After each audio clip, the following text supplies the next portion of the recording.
Right, as a kid, you probably never thought it would end up as a collector's item. But Pez has gone from colorful kids' candy to adult treasure. New England Cable News reporter Tracy Grant has more. They are shaped like whistles, skulls, and stormtroopers. They resemble Ninja Turtles, the Pink Panther, and Miss Piggy. They are Pez candy dispensers, the once throwaway toys that the 90s have turned into collectibles, valued at, believe it or not, up to 6 figures. For a $1 piece of plastic, but it's what's behind it. You know, it's just something cute, colorful, fun, and it seems to unite people. We're not going to pay the mortgage next month for the party. Pez appears to have united legions of collectors across the world via the internet, and at least 300 of them are descending upon Orange, Connecticut this weekend. We have people from Japan here. They don't speak much English, but they understand one thing: Pez dispensers. Pez conventions have been around for at least a decade, and where there's a convention, you can usually find Debbie Hammer. Save my money all year, pick one of the conventions, go have a great weekend, no sleep, party, shop, buy Pez, come home very happy. Hammer has even incorporated her beloved Pez into her livelihood.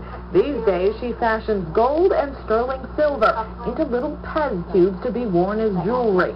She can barely remember when her passion for Pez went out of control. One after another, grew into hundreds, grew into thousands, and now I have one room of my house that's totally dedicated to Pez collecting. It's like a Pez museum. And some of the dispensers are fit for a museum, according to collectors.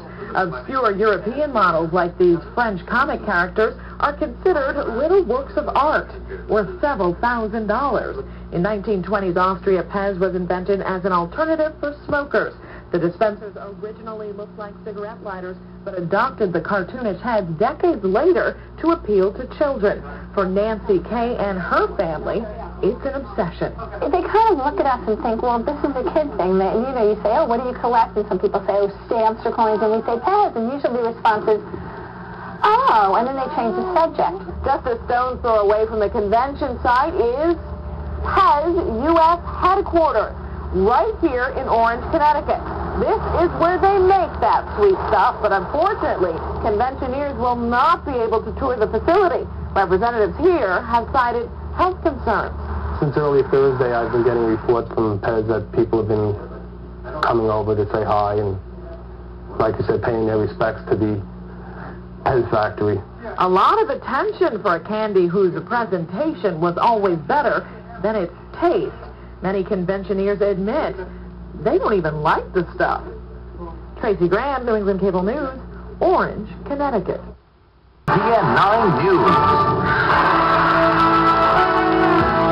If you're a Pez lover, Orange, Connecticut is the place for you this weekend. Here's a sample of some of the little candy dispensers on display. The Pez company is located in Orange, and the candy maker is holding a convention over the weekend to honor the hometown product. Yeah, and Storm tells us he was a big Pez lover. He was telling us.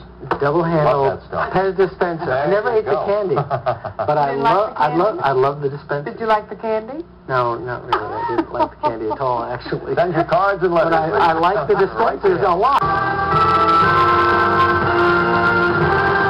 Did you ever keep any old Pez candy dispensers from your childhood? You may wish you did when you see this. Take a look at the first annual Pez Convention held in Orange, Connecticut, hometown of the Pez factory. There's plenty of buying and selling going on. One man who collects the plastic dispensers paid $850 for one he really wanted. The candy got its start in Australia in 1927, originally meant to be a mint for smokers. It was introduced to the United States in 1952.